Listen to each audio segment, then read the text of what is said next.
This is Roger Bannister, on his way to becoming the first ever man to run 1 mile in under 4 minutes.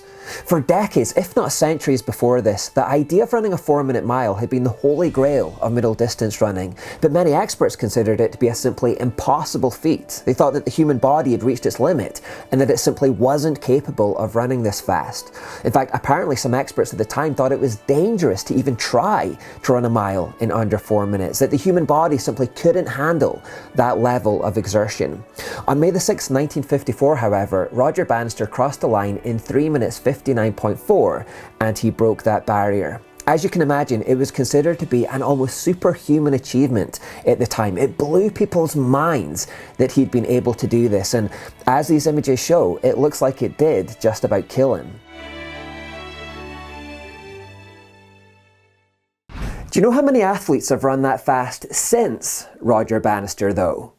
Everyone. Okay, maybe not everyone, but almost everyone. At least 1,400 people have officially run a 4-minute mile today. In fact, it's almost routine these days. Even strong high school athletes in the modern era are going to run a 4-minute mile, which is quite crazy to think about, really. That if you'd run that fast in the 1950s, you'd win the gold at the Olympics and you'd be considered this superhuman international star.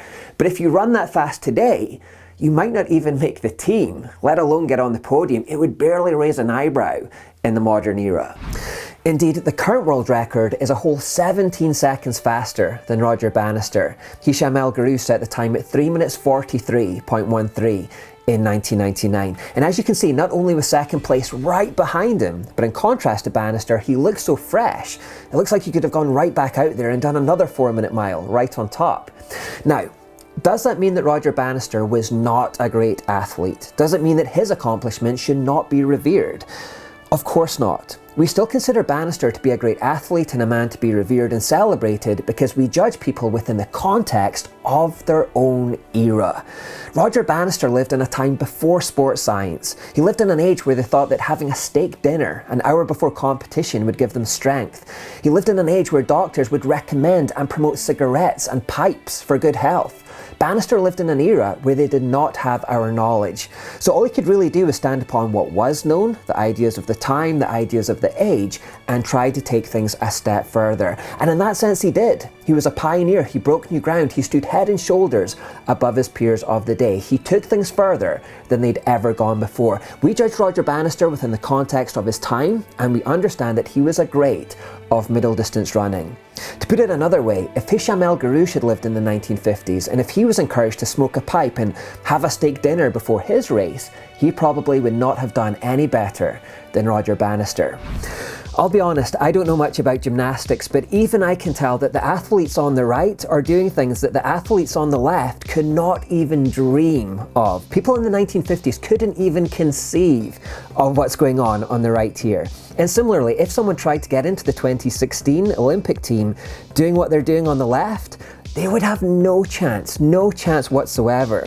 Yet, does that mean that the athletes on the left were not great athletes in their own time and in their own right?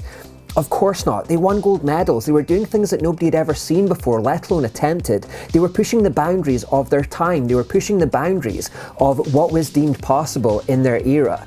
But that's just the point. They could only live within the context of their own era. They only had access to the information, knowledge, and science of their time. We judge these gymnasts on the left within their own context because that's the only really fair thing that we can do. When we're judging people from the past and when we're considering their actions, it's simply unfair to judge them by modern standards. The only fair thing that we can do is to judge them within the context of the time in which they lived, according to the information and knowledge that they had available to them in those days. The question that we need to ask when we look back is, did that person move things forward in some way? Did they accomplish something exemplary or notable with their lives? We're not looking for perfection. That doesn't exist even now, let alone then. We're not looking for people who had no flaws either. Those people do not exist. We're not looking for people who solved all of the world's problems with their one solitary life. But for all of their flaws and imperfections, and for all of the social troubles and misjudgments and even evils of their day, did that person distinguish themselves in the middle of it in some way? That's what we're looking for. Did they excel or move the world forward in some way? Was the world a better place for them having been in it in some way? You've probably guessed that I'm not really talking about sports stars anymore. In the past few years, a trend has begun, and the trend involves decontextualizing our historical figures and effectively bringing them into the 21st century to be judged by modern attitudes. The trend invariably involves vilifying, denouncing, castigating historical figures because they don't fully live up to 21st century mores. Recently, we had a wave of riots in our towns and cities where statues of national heroes were being attacked and vandalised. Perhaps most notably in the UK, Winston Churchill was being attacked in London. Despite being the man who stood up to Nazism, fascism, and the inherent racism within those ideologies when nobody else would, despite helping to save the world from the tyranny of Adolf Hitler, despite the fact that the UK and our whole way of life just wouldn't exist without him, some people thought his statue should be attacked and vandalised because, by 21st century standards, he still retained some attitudes and some outmoded ideas of his time that they didn't agree with. He still retained some flaws and imperfections.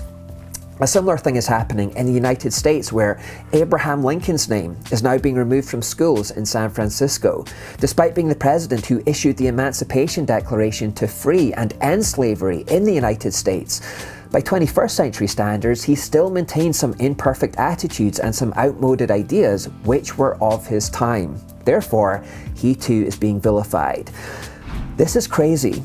As Harold Holzer says, nobody is going to pass 21st century mores if you're looking at 18th and 19th century figures. Nobody is, and it's not fair to expect them to. We should only judge people within the context of their own time. Did they make things better? Did they move things forward in some way? We're not expecting perfection, but did they leave the world a better place for them having been in it? In both Churchill and Lincoln's cases, the answer to this question is clearly yes. They didn't solve every problem, but they did move things forward. In the same way that it's not fair to have expected Roger Bannister to run 3 minutes 40 in his context, it's not fair to expect Lincoln and Churchill to meet all modern ideals and attitudes either. Roger Bannister was still a great because he excelled within his own context. Within all the limitations of his day, he did the best he could. And likewise, Lincoln and Churchill are greats because they excelled within their own context, within the limits and knowledge of information and attitudes that they had in their day. They did the best that they could. These men led nations, they defeated evils, they emancipated slaves and gave people freedom. They kept intact the freedoms that we enjoy today. They moved the world a step forward. Were they perfect? No. But do they deserve our respect and gratitude for the role that they played? Yes, they do, absolutely. They deserve to be remembered and appreciated for what they achieved in the context of their own time. That's the only fair thing to do. I guess we're talking about evolution in this video. There's been sporting evolution over the years, and that much is clear. And so we look back and realise that people like Bannister and Matthews could only know so much and could only do so much within the context of their own era. And similarly, in some respects, there's been a moral evolution too. Now, I would actually debate this, and I think it's far more nuanced than the sport in question. I think in many ways we've actually devolved morally from past generations, that we've got far worse in many respects from a century or two ago. 21st century mores and attitudes are not the bar by which we should be judging all morality at all. In many respects, our generation is a complete mess. But for the sake of this video and to keep things simple, let's confirm that in some respects there has been some moral evolution. If you go back a century or two ago, you will probably find more racism in the average person. There was of course slave trading if you go a bit further back than that. If you go even further back to ancient civilizations, there was stuff like child sacrifice, and in ancient Rome there was killing people for sport in colosseums. So we have moved beyond those things in some ways, and there has been some moral evolution over the centuries. But what then strikes me is that even though we can find unenlightened ideas in people just a century ago, or even 2 centuries ago, and indeed in all the centuries before that, if you go back 2,000 years, you come across a man called Jesus Christ who is so morally pure, and whose life was so flawless and beyond reproach, and whose teaching was so brilliant and ahead of his time, that not only did he transcend his own time, his own century, but his life and teaching transcended the morality of the 2nd century too, and the 3rd century, century, and the 4th, and the 5th, and the 6th, and the 7th, 8th, 9th, 10th, 11th, 12th, 13th, 14th, 21st century. His life and teaching was not only light years ahead of his own time, but he's still light years ahead of us today. Even today, we still haven't been able to fully realize or live up to what Jesus lived and talked about. Even today, in his life and his teaching, he stands flawless, perfect, and without fault or accusation. For a point of comparison, Muhammad, the Prophet of Islam, came onto the scene 600 years after Jesus, and he kept slaves and tortured and killed enemies and encouraged sex slavery. Things that we would obviously have a problem with today, things that moral people moved beyond a long, long time ago. And yet, everything that Jesus said and did still stands completely beyond reproach, and in fact beyond our reach. We're not able to live up to what he was talking about even now. In fact, it was Jesus' teaching all those years ago that caused all of our great moral evolutions over the centuries. It was Christians following Jesus' teaching that ended the killing in Colosseums in ancient Rome, and that ended child sacrifice. And it was Christians that stopped the transatlantic slave trade. And it was Christians that made the most significant impact on the ending of racism. Jesus inspired all of our greatest moral advancements over the centuries. Now, how can a man who lived in the 1st century speak words of such moral brilliance that even today, 21 centuries later, not only have they inspired every moral advancement that we've ever known, but still we haven't been able to fully live up to what he was talking about? We're still trying to catch up to where Jesus was, and he lived 2,000 years ago. How can a man be so far ahead of his own time? Well, of course, the answer to that is that Jesus Christ wasn't just a man. He was God in human flesh. He transcended the time that he was in and transcends the time that we're in, because he's transcendent above all time. So 2 points to summarize this video. Firstly, we should show respect and gratitude to the people of the past who, despite their human flaws and within the context of the time in which they lived, did great things. People who defended our freedoms, people who freed slaves and fought tyranny and fascism. It's just ridiculous to disrespect the memory of people like Lincoln and Churchill. And then secondly, there's one who deserves our respect and gratitude far more even than any of them, far more than any human being, in fact. His name is Jesus Christ. He's Lord and he's God, and to him we owe every good thing and every true moral evolution that we've ever known.